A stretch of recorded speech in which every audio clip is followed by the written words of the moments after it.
Centres को स्थापित किया है। इन ग्रीवेंस सेंटर्स की फंक्शनिंग को चीफ लेबर कमिश्नर के स्तर पर सुपरवाइज और मॉनिटर किया जा रहा है।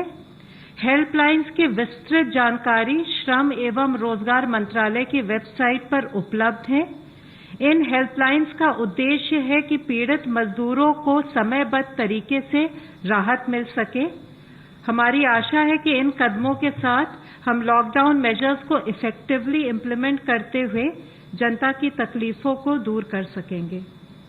Representative of Ministry of Finance. I am going to provide the progress made so far on the Pradhan Mantri Garib Kalyan package of rupees 1.70 lakh crore announced by Union Finance Minister Srimati Nirmala Sitharaman ji on 26th March to ensure that the weaker section of the society continues to get the basic amenities and are not impacted during the lockdown period due to the COVID-19. The swift implementation of the package is being continuously monitored by the central and state governments, finance ministry, the concerned ministries, cabinet secretariat and PMO.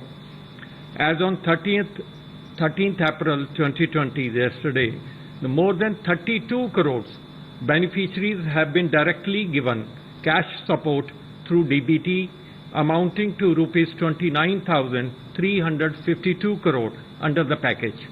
In addition to point made by my colleague of MHA, another point regarding is under the Pradhan Mantri Garib Kalyan Ann Yojana, the government has distributed free ration of food grains to 5.29 crore beneficiaries. 3,985 million tons of pulses have also been dispatched to various states and union territories for distribution. More than 97 lakh free Ujjwala gas cylinders have been delivered to beneficiaries under Pradhan Mantri Ujjwala Yojana. 2.1 lakh members of EPFO have taken benefit of online withdrawal of non-refundable advance from EPFO account amounting to rupees 510 crore. Rupees 14,946 crore has been transferred to 7.47 crore farmers towards first installment of PM Kisan. Rupees 9,930 crore has been dispersed to 19.86 crore women Jan Dhan account holders through DPT. Rupees 1,400 crores has been dispersed to about 2.82 crore old age people, widows and disabled persons under National Social Assistance Program. More than 2 crore building and construction workers have received financial support amounting to rupees 3,071 crore. The detailed press release relating to this PM Garib Kalyan package is available on the PIB website, which I will request you to get access to that. Thank you. Representative from the ICMR, please. Until yesterday, we had tested 2,31,902 samples so far.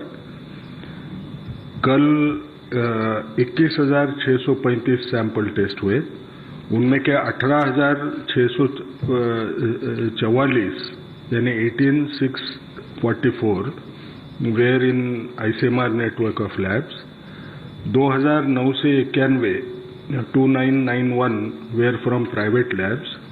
As of now, we have 166 labs under the ICMR network. 70 labs which were belonging to private sector, they have already been approved as of now.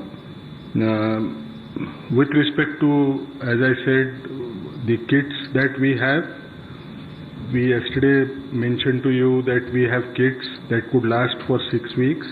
We have received another installment for RT-PCR kits, which are far more sufficient in numbers, which would essentially mean that we would be able to cover ourselves for a pretty long period of time. Additionally, we are ordering close to about 33 lakh kits for RT-PCR and 37 lakh rapid kits are expected to come at any point in time. Now Ministry of Health representative, please.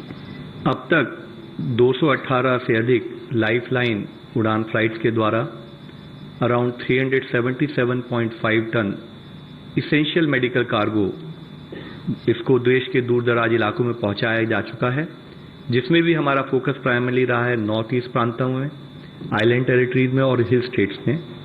इसके साथ ही Indian postal network ने Indian drugs manufacturing association, DG of health services और online pharma companies के साथ tie up करते हुए hospitals और individual consumers को भी डोर स्टेप पर उन्होंने इंटर स्टेट और इंट्रा स्टेट मेल्स के माध्यम से मेडिकल डिलीवरीज को पहुंचाने का कार्य किया है।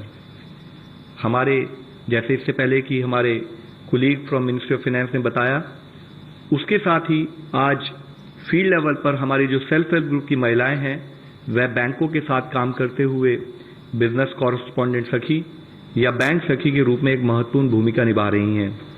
उन्होंने प्राइम मिनिस्टर जन धन योजना, प्राइम मिनिस्टर किसान योजना अकाउंट्स और एम्प्लॉयर गारंटी स्कीम के तहत जो पेमेंट है उसको फील्ड लेवल पर लोगों को बैंक में जाए बिना उनको वह धनराशि दी जा सके, उसके लिए अपना सहयोग दिया है। इसके साथ ही office of principal scientific adviser, उन्होंने उनके ऑफिस से एक गाइडलाइन जारी की गई है जिसमें मुख्यतः घनी आबादी यानी कि हाई डेंसिटी वाले जो एरियाज हैं, जैसे कि हम मुंबई का धारावी प्रांत ले लें या कोई और ऐसे एरियाज ले लें, दिल्ली के एरियाज ले लें, उसमें कोविड के स्प्रेड को कंट्रोल करने के लिए किस टाइप के स्टेप्स लिए जाएं उसके बारे में एक गाइडलाइन दी है, जिसमें मुख्यतः कम्युनिटी शेयर टॉयलेट, वॉशिंग और बेदिंग फैसिलिटीज पर रिक्वायर्ड सैनिटेशन और हाइजीन सॉल्यूशंस कम खर्चे में कैसे ऑर्गेनाइज किए जा सकते हैं उसके बारे में बताया गया है। अब तक की अगर डिटेल्स देखें तो अब तक टोटल 1036 पीपल क्योर हो चुके हैं। और मैं आप लोगों की दृष्टि में लाना चाहूंगा कि कल एक ही दिन में 179 people have been diagnosed and found cured, और अब तक की टोटल संख्या अगर देखें तो 10,363 कंफर्म केसेस देश में आए हैं, और जिसमें कि कल एक दिन में 1,211 केसेस पॉजिटिव पाए गए हैं। टोटल 31 डेथ्स रिपोर्ट हुई हैं कल से आज तक, जिसको लेकर टोटल डेथ की संख्या 339 हो चुकी है। आज माननीय प्रधानमंत्री जी ने देश को एड्रेस करते हुए देशवासियों से कहा है कि हमारी कलेक्टिव स्ट्रेंथ दिखाते हुए हमने बाबा भीमराव अंबेडकर साहब को एक सच्ची श्रद्धांजलि दी है। उन्होंने बताया है कि भारत ने अपने होलिस्टिक और इंटीग्रेटेड अप्रोच के तहत काम करते हुए समय पर एक डिसीजिव एक्शन लिया, जिससे कि समस्या के हमने बढ़ने का इंतजार नहीं किया, बट हमने प्रॉब्लम को स्टार्टिंग में ही कंट्रोल करने के लिए रिक्वायर्ड एक्शन लिए हैं।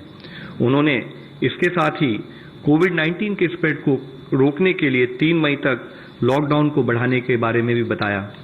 20 अप्रैल तक देश के हर शहर, हर जिले का एक इवैल्यूएशन किया जाएगा।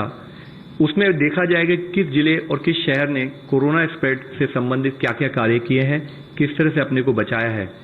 इस टेस्ट के द्वारा, इस लिटमस टेस्ट के अप्रोच के द्वारा उन सेलेक्टेड एरियाज में जहां पर की स्थिति को अच्छे ढंग से नियंत्रण किया गया है, कुछ सेलेक्टेड एक्टिविटीज की अनुमति भी दी जाएगी, जिसके लिए भारत सरकार द्वारा डिटेल्ड गाइडलाइन जल्दी ही इशू की जा रही हैं। इसके साथ ही उन्होंने यह भी कहा है कि यदि लॉकडाउन मेजर्स का सही ढंग से पालन नहीं किया गया और उस प्रांत में वायरस के फैलने का खतरा है, तो क्योंकि हम एक इन्फेक्शियस डिजीज से डील कर रहे हैं, तो जो भी सहूलियतें या जो भी एक सेलेक्टेड एक्टिविटीज की परमिशन दी जाएगी वह विड्रॉ भी की जा सकती है। साथ ही माननीय प्रधानमंत्री जी ने बताया कि दवाइयां, फूड राशन और इसेंशियल कमोडिटीज के संबंधित एम्पल रिजर्व भी फील्ड लेवल पर इंश्योर किए जाएंगे। माननीय प्रधानमंत्री जी ने सभी नागरिकों से 7 चीजों पर समर्थन की अपील की, जिसमें उन्होंने मुख्यतः कहा है कि हमें सबको अपने घर के बुजुर्गों का विशेष ध्यान रखना है, विशेषकर कि वह बुजुर्ग जिनको कोई क्रॉनिक डिजीज है। साथ ही उन्होंने बताया कि लॉकडाउन मेजर्स और सोशल डिस्टेंसिंग को हम 100% पालन करें, अपने जीवन में एक बिहेवियरल चेंज के रूप में हम सोशल डिस्टेंसिंग को इम्प्लीमेंट करें, साथ ही होममेड फेस कवर या मास्क का इस्तेमाल करें। आयुष मंत्रालय द्वारा गर्म पानी और काढ़े के सेवन के सजेशन को भी उन्होंने हाईलाइट किया है, जिसके द्वारा कि हम अपनी इम्यूनिटी को एनहांस कर सकते हैं। कोरोना इन्फेक्शन के स्प्रेड को रोकने की मदद के लिए उन्होंने सभी से Aarogya Setu mobile application download करने की विनती भी की है। इसके साथ ही उन्होंने कहा कि हम सबको मिलकर एफर्ट करना है कि गरीब परिवारों की फूड रिक्वायरमेंट्स का हम ध्यान रखें। अपना बिजनेस या अपनी इंडस्ट्री में काम करने वाले सभी जो हमारे सहभागी हैं, उनका भी हम कंपैशनेट भाव से ध्यान रखें कि उनको कोई भी लाइवलीहुड से वंचित रहने की स्थिति में जो दिक्कत है उसमें हम उनको सहयोग प्रदान करें। हमारे देश के कोरोना वॉरियर्स जैसे कि doctors, nurses, sanitation workers, police staff, उन सबको उन्होंने इससे पहले भी जैसे कहा है, उन्होंने कहा हम उनके प्रति अपनी कृतज्ञता जाहिर करें। और अंत में माननीय प्रधानमंत्री जी ने सभी से आग्रह किया कि हम जहां हैं वहीं रहें और हर तरह से सुरक्षित रहें। इसके साथ ही जैसे कि आपको इससे पहले भी मैंने अवगत किया है कि हमारा एक एफर्ट रहा है कि हम इस पूरे समय में अपने हेल्थ इंफ्रास्ट्रक्चर को बढ़ाएं और उसके तहत अब 602 डेडिकेटेड कोविड हॉस्पिटल, जिसमें 1,06,719 आइसोलेशन बेड्स हैं और 12,024 आईसीयू बेड्स हैं, वह हम तैयार कर चुके हैं स्टेट गवर्नमेंट के सहयोग से। इस नंबर में भी निरंतर बढ़ोतरी की जा रही है। जैसे जैसे सिचुएशन इवॉल्व हो रही है, हम स्टेट गवर्नमेंट के साथ मिलकर इस विषय में काम कर रहे हैं। इसी से संबंधित किए हुए एफर्ट्स के संबंध में जैसे कि एम्स दिल्ली में एक इनिशिएटिव लेकर डेडिकेटेड कोविड हॉस्पिटल बनाया गया है, मैं उसके बारे में आपको हाईलाइट करना चाहूंगा।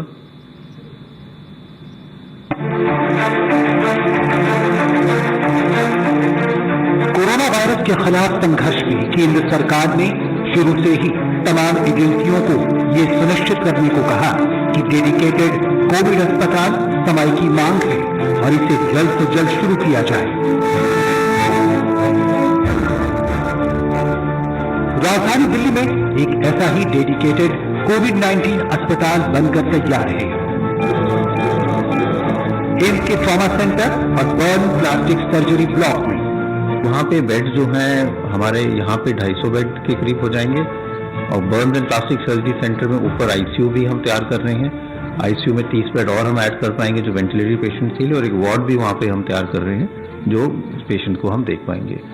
अभी कुल 270 बिस्तरों वाले दिल्ली के इस कोविड-19 अस्पताल में 150 से ज्यादा आईसीयू बेड भी मौजूद हैं। ये यूनिक चैलेंज है, हमें अपने आप को सेफ भी रखना है और दूसरों की लाइफ सेव करना है। तो मैं तो कहता हूं कि सारे हेल्थ केयर वर्कर्स और जो हेल्थ केयर वर्कर्स नहीं हैं उनकी भी इक्वल रोल है। तो ये एक टीम कॉन्सेप्ट है। कोरोना संक्रमण की संवेदनशीलता को देखते हुए इस डेडिकेटेड हॉस्पिटल को कई हिस्सों में बांटा गया है। जब वो पेशेंट पहली बार हमारे बर्न सेंटर को एक्सेस करता है तो वो सारे लोग पहले एक होल्डिंग एरिया में जाते हैं जिसको हमने वेटिंग एरिया किया है। कोई भी ऐसा व्यक्ति जो खांसी कर रहा हो उसको मास्क प्रोवाइड की जाएगी और उनको वहां पे सोशल डिस्टेंसिंग मेंटेन करके उस हॉल में पहले हम रखेंगे। जो हमने डिवाइड किया हुआ है दो भाग में है, 2 पार्ट में है। एक है आप देख रहे होंगे ट्रायल स्टेप 1 है, जहां पे जो भी मरीज इस ट्रायल स्टेप 1 पे जो मरीज आएंगे यहाँ पे, तो हम उनकी हिस्ट्री और टेम्परेचर और साथ में सैचुरेशन ये सारे जांच करने के बाद देखेंगे क्या इनको सही में अस्पताल में रह के कोई इलाज करने की जरूरत है या और कोई जांच करके डिसाइड करने की जरूरत है। इसके बाद जो वो सारे लोग जिन्हें हमें लगती है कि नहीं और फर्दर जांच करने की आवश्यकता है, वो हमारे ट्रायल स्टेप 2 आप देखेंगे कि इस कॉर्नर में हमने ट्रायल स्टेप 2 रखा हुआ है। यहाँ पे हमारे डॉक्टर, नर्स, पैरामेडिक रहेंगे। यहाँ पे क्लिनिकल एग्जामिनेशन के अलावे जो इस जगह पे क्लिनिकल एग्जामिनेशन तो होगा ही होगा, उनके वाइटल पैरामीटर्स लिए जाएंगे। तो ये पूरी व्यवस्था ट्रायल्स की यहाँ पे हमने इस तरीके से की है कि ओपन एयर हो, अगर किसी को कफ होता है तो इन्फेक्शन के चांसेस और कम हो। तो सारे मरीज जो ट्रायल्स 2 पे ऐसा हमें लगता है कि जिनको ऑक्सीजन की जरूरत है या कोई मेडिकल इलाज की जरूरत है या दवाओं की जरूरत है, वो सारे इस एरिया में आएंगे जो हम एग्जामिनेशन एंड ऑब्जर्वेशन एरिया या येलो एरिया कहते हैं। उसके बाद गंभीर मरीजों को रेड जोन में भेजा जाएगा जहां आईसीयू और दूसरी सुविधाएं मौजूद हैं। ये बिल्डिंग जिसमें हम खड़े हैं ये 124 बेडेड हॉस्पिटल है जो कि बर्न्स प्लास्टिक सर्जरी ब्लॉक के तरह प्रोजेक्ट मोड में बनाया जा रहा था। अगर आमतौर पर देखते हो इसे कम से कम 9 महीने लगते काम करने में, लेकिन हमने इसको रिकॉर्ड टाइम में 15 दिन के अंदर, जिसके अंदर 30 आईसीयू बेड है, state of the art facility है, और इसकी खास बात यह है कि जो इसके आईसीयूज हैं सारे इन्फेक्शियस डिजीज को मद्देनजर रखते हुए सबसे बेहतरीन आईसीयू सेटअप्स में से है। कोरोना की इस जंग में मेडिकल स्टाफ की सुरक्षा बेहद जरूरी है और इस कोविड अस्पताल में इसकी पूरी व्यवस्था की गई है। जो हम राउंड लेते हैं, हम अपना क्लिनिकल राउंड लेते हैं, तो हम अपना आईपैड या आईफोन पे ले लेते हैं, तो अंदर जाने की जरूरत नहीं पड़ती है। पेशेंट को देख लेते हैं, अंदर मॉनिटर देख लेते हैं, वेंटिलेटर की सेटिंग देख लेते हैं और सारी इंस्ट्रक्शंस ऐसे दे देते हैं। तो क्लिनिकल टीम का एक्सपोजर कम होता है, पीपी बच जाते हैं और बहुत सी रिसोर्सेज हमारी बच जाती हैं। चाहे नीतिगत निर्णय हो या फिर मेडिकल सुविधाओं की उपलब्धता, केंद्र सरकार लगातार उचित कदमों को सुनिश्चित कर रही है। ऐसे में राजधानी के इस डेडिकेटेड कोविड-19 हॉस्पिटल की पहल निर्णायक साबित हो सकती है।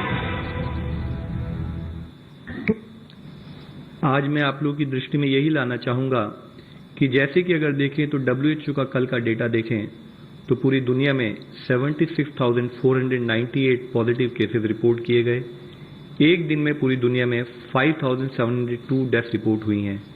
ये हम सबका कलेक्टिव एफर्ट्स रहा है, जिसके कारण ही भारत जैसे बड़ी आबादी वाले देश में अभी पिछले दिन भी अगर हम देखें तो 1,211 केसेस और 31 डेथ रिपोर्ट हुई हैं। हमें सबको कलेक्टिवली मिलकर एफर्ट करना है। हमें ये इंश्योर करना है कि हर तरीके से जो भी ये केसेस आए इनको भी हम कैसे दूर कर पाएं और हम अपने देश को इस बीमारी से बचा पाएं। धन्यवाद। धन्यवाद।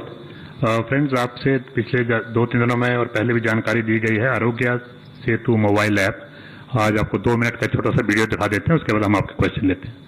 Please. Each and every problem has a solution.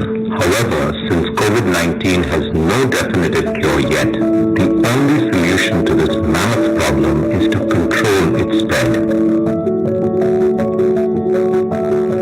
Arogya Setu, a powerful yet simple healthcare mobile app, can help us achieve exactly that and more. The app keeps track of the people the user comes in contact with, anonymously, via Bluetooth and GPS, creating a secure and encrypted real-time social graph of the person. Only when a person tests positive and reports the case, the Government of India can fetch his real-time social graph for the last 14 days and inform those the infected person came in contact with, without sharing personal details. Helping all at-risk individuals seek immediate medical help and practice self-quarantine, saving time and saving the spread of the virus. The app will also help with risk self-assessment and enable the Government of India to reach millions of citizens to share important health notices and updates. The app personalizes pages and messages for different professional groups. Every individual's privacy is important. We keep the data absolutely secure and highly encrypted. The Government of India alone will access it and only for administering medical interventions. We must flatten the curve and Arogya Setu gives us that chance. Arogya Setu can help us fight coronavirus right now and then serve the nation as a critical healthcare management app. The time is now for Arogya Setu because मैं सुरक्षित, हम सुरक्षित, भारत सुरक्षित. Now a question from Each Mr. Ashok, ANI. Sir, मेरा सवाल ये है कि बीच में अभी हम लोगों ने देखे जितने डेथ्स हुए हैं कोविड-19 की वजह से, उसमें क्या डेटा हमारे पास है जेंडर वाइज और एज वाइज? और दूसरा सवाल, चूंकि यह सवाल इसलिए है कि कई यूथ भी इसके आंकड़े में हैं, दूसरा सवाल यह है कि वेस्ट बंगाल और यूपी से क्या हमारे पास पर्याप्त टेस्ट ये रिपोर्ट हो रही है क्या? सर, इससे पहले मैंने जेंडर वाइज और एज वाइज डिस्ट्रीब्यूशन पिछले कुछ दिनों पहले आप लोगों की दृष्टि में आप सबके सामने प्रस्तुत किया था। तो उसमें अगर उस डेटा को देखें तो 2 चीजें बड़ी स्पष्ट बाहर आती हैं। एक तो हमारा जो डेमोग्राफिक डिवाइड है उसके हिसाब से हमारे यहाँ यंग एज के लोगों को भी हमारे केसेस आए हैं कि जिसमें उनको पॉजिटिव पाया गया है। लेकिन अगर हम डेथ डेटा एनालाइज करें तो हम पाते हैं कि प्राइमरली कोमॉर्बिडिटीज और साथ में एल्डरली एज, ये दो प्राइमरी रिस्क फैक्टर के रूप में उभर कर आए हैं। और यंग पीपल अगर if they are found infected also तो उसमें क्योर रेट भी हाई है। नो, एक ऑनलाइन क्वेश्चन लेते हैं। PSA ऑफिस की जो भी गाइडलाइंस रिलीज हुई हैं, according to these guidelines, patients with influenza like symptoms such as fever, chills, dry cough should report to frontline workers, ASHAs, Anganwadi workers. What are the frontline workers ASHA expected to do, and how would they screen such patients? So, जैसे कि आपको पता है कि हमारे देश में जो पब्लिक हेल्थ सेटअप है उसमें प्राइमरीली हमारे पास फ्रंट लाइन में आशाज, ANMs और हमारे प्राइमरी हेल्थ सेंटर्स होते हैं। इन गाइडलाइंस के द्वारा हम ये बताना चाह रहे हैं कि अगर किसी भी गांव या किसी भी शहर में अगर आपको किसी को कोई भी सिम्टम हो तो चाहे आप हमारे कॉल सेंटर से अप्रोच करें, चाहे आपके जो क्लोजली अवेलेबल आपके हमारे फ्रंटलाइन वर्कर्स हैं उनकी नॉलेज में डिटेल्स लेके आएं। उन सब को हमने डिफरेंट चैनल्स के थ्रू, डिफरेंट ऑनलाइन मोड्स के थ्रू ऑलरेडी ओरिएंट किया है। उन सबको हमने गाइडलाइंस दिए हैं कि अगर इस टाइप का केस आपकी दृष्टि में आता है तो किस प्रोसेस को फॉलो करते हुए आप अपने सुपरवाइजरी लेवल पर इन्फॉर्म करें और किस पर्टिकुलर हॉस्पिटल में ये सेवाएं अवेलेबल कराएं। तो इसके थ्रू हम क्या करना चाह रहे हैं कि हम ये चाह रहे हैं कि हम फील्ड लेवल पर जल्दी से जल्दी किसी भी पॉजिटिव केस को डिटेक्ट कर सकें। मौसमी सिंह प्रमाणित। मेरा पहला सवाल ICMR से है और दूसरा हेल्थ मंत्रालय से। सर, महाराष्ट्र सरकार ने ICMR को चिट्ठी लेके अप्रूवल मांगी है क्लिनिकल ट्रायल्स को लेके, BCG टेस्टिंग को लेके, और प्राथमिक जांच में कुछ काफी प्रभावशाली पाई गई है BCG वैक्सीन। उसको लेके क्या कुछ फैसला लिया गया, उनको अनुमति दी गई? और दूसरा सवाल हेल्थ मंत्रालय से, सर 40 दिन का लॉजिक क्या है? 21 दिन का लॉकडाउन था तो कहा गया कि साइकिल पूरा हो जाएगा, पर इसको बढ़ाया गया, तो 40 दिन का कोई लॉजिक है? मेडिकल भी लॉजिक है क्या? अच्छा, ये जो BCG वैक्सीन ट्रायल करने का हिसाब है, ICMR कोई प्रोटोकॉल को अप्रूव कर सकता है, लेकिन ट्रायल की जो परमिशन होती है उसमें दो हिस्से होते हैं। एक clinical trial registry of India करके ICMR की होती है, उसमें रजिस्टर करना पड़ता है। दूसरा जो ट्रायल प्रोटोकॉल है वो CDSCO, drug controller general of India, उनको अप्रूवल को देना पड़ता है, उसके बाद में वो ट्रायल कर पाते हैं। मैडम, हमारा मेजर एफर्ट है कि हम चेन ऑफ ट्रांसमिशन को कैसे ब्रेक करें, और इसके तहत अगर आप देखें कि हम ये कहते हैं कि केसेस को अगर 28 दिन तक किसी पर्टिकुलर एरिया में कोई केस ना आए, जो लास्ट केस नेगेटिव आए, तो उसके बाद हम ये मानते हैं कि वहां पर केसेस आने बंद हो गए, चेन ऑफ ट्रांसमिशन रुक जाती है। इसके तहत ही हम जो लॉकडाउन की परिस्थिति और साथ में लॉकडाउन से related concept of behavioural change in terms of social distance promote कर रहे हैं, ताकि इसके द्वारा हम चेन ऑफ ट्रांसमिशन को तोड़ सकें। Mister Rajat, Indian news.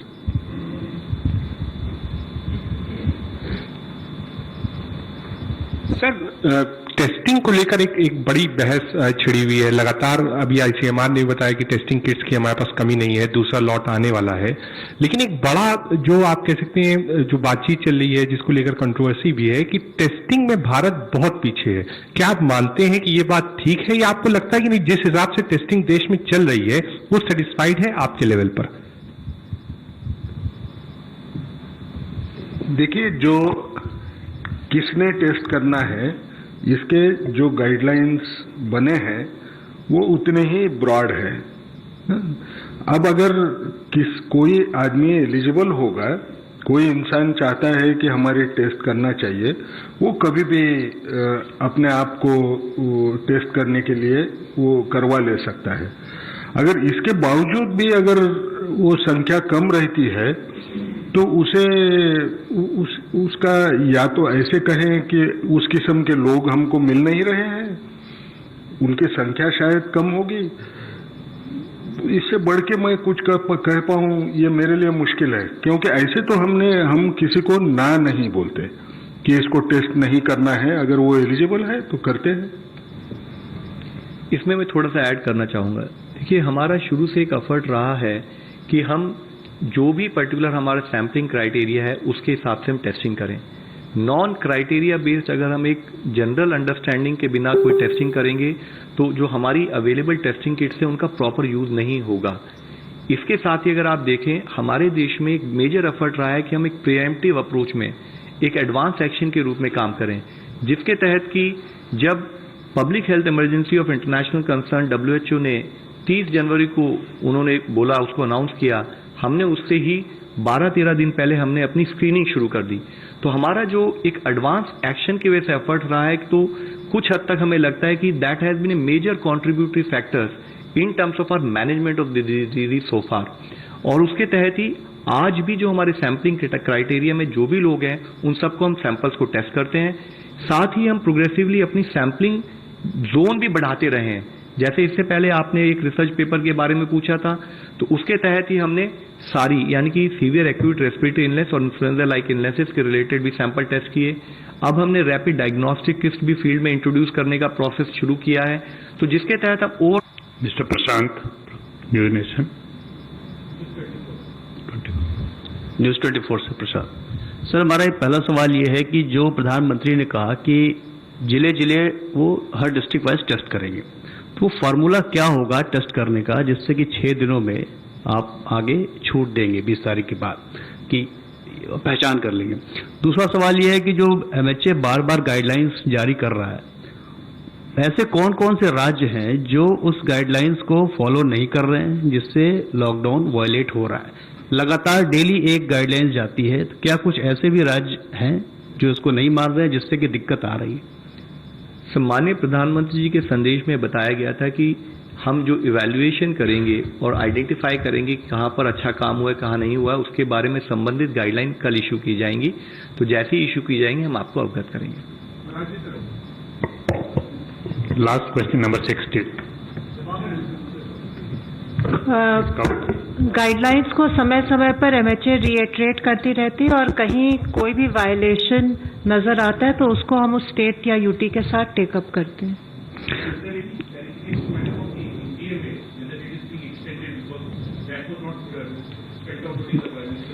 You will get these details in the order, whatever you get the guidelines.